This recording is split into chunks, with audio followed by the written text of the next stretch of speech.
প্রাকৃতিক সৌন্দর্যের আধার তেঁতুলিয়া ডাক বাংলো। এর পাশ দিয়ে বয়ে চলা মহানন্দা নদীর দৃশ্য দেখে মুহূর্তেই কল্পনা রাজ্যে ভাসবেন আপনি। মাঝে মাঝে এই ডাক বাংলো থেকে স্পষ্ট দেখা যায় কাঞ্চনজঙ্ঘা পাহাড়। সব মিলিয়ে অভূতপূর্ব দৃশ্য সৃষ্টি হয় স্থানটিতে। বাংলাদেশে এই অঞ্চলেই শুধুমাত্র সমতল ভূমিতে চা চাষ হয়। আজকে আমি এগুলোই দেখাবো যে এর ইতিহাস, সমতল ভূমিতে চা বাগান কবে শুরু হয়েছে। তাই আমি এটা দেখার জন্য আমি দিনাজপুর শহর থেকে প্রায় সকালবেলা ভোরে আমি বাসে উঠছি হানিফ গাড়িতে, যাতে কিছুক্ষণ সময় লাগবে।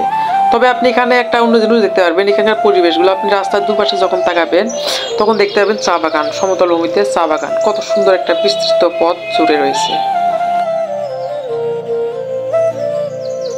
এখন বাজে প্রায় 7:45, 8টার কাছাকাছি। আমি সেই ঠাকুরগাঁ থেকে প্রায় 6টার দিকে রওনা হয়েছি।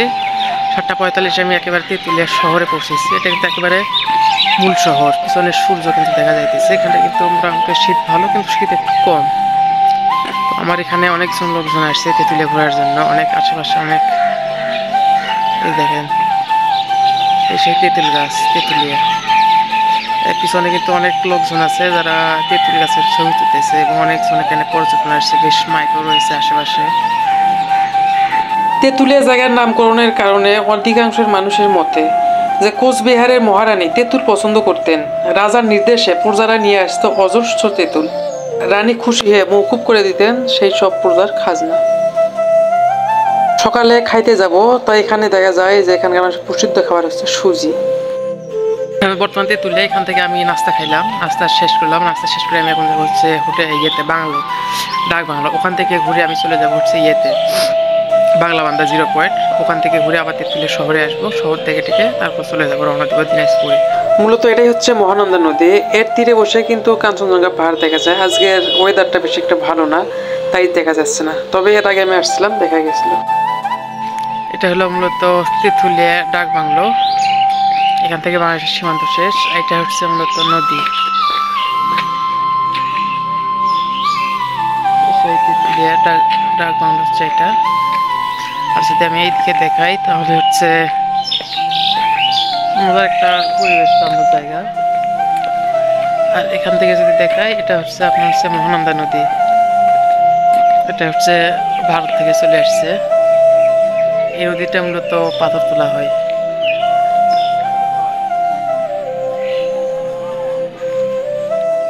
দেশের উত্তর জনপদে চা চাষ দেশের অর্থনৈতিক উন্নয়নে নতুন দিগন্তের সূচনা করেছে। বৃহত্তর চট্টগ্রাম ও সিলেটের পর সমতলে অন্যতম চা অঞ্চল হিসেবে এরই মধ্যে দেশে ব্যাপক পরিচিতি লাভ করে তৃতীয় চা অঞ্চল হিসেবে উত্তর অঞ্চলের 5 জেলা।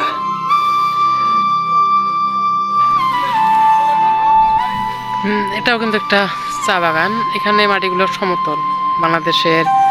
বাংলাদেশের একমাত্র জায়গায় যেখানে সমতল জায়গায় চা হয় সেটা হচ্ছে এই পঞ্চগড়ে।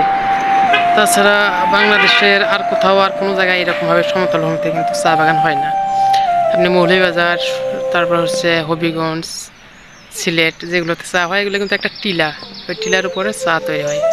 কিন্তু বাংলাদেশের এই এক জায়গায় যেখানে পঞ্চগড় বা তেঁতুলিয়ায় এরকম সমতল ভূমিতে চা হয়। এখানে কিন্তু পুরোটা কিন্তু সমতল, কোনো প্রকার যে উঁচু থাকবে উঁচু না।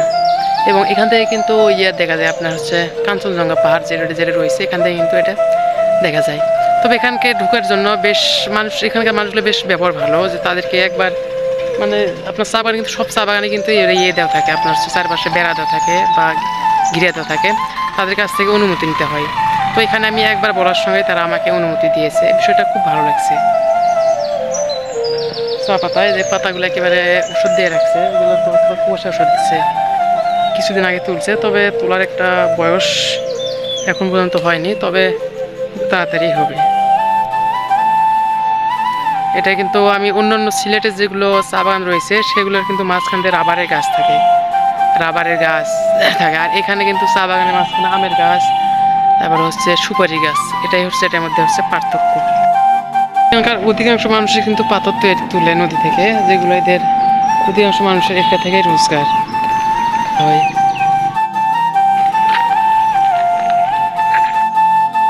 মূলত এটা দেখা যায় শিলিগুড়ির যে ব্রিজটা রয়েছে, মানে শিলিগুড়ি প্রবেশের যে ব্রিজটা, আমি জানি না, মানুষজন বলে এটাই নাকি শিলিগুড়ি যাওয়ার একমাত্র ব্রিজ, এছাড়া নাকি অন্য কোনো রাস্তা নেই। আমি জানি না সঠিক কী অবস্থা। আমি ইন্ডিয়ায় কখনো যাইনি, যাওয়ার কোনো ইচ্ছাও নেই। সেখানে এই ব্রিজটা একটু দেখার জন্য আসলাম।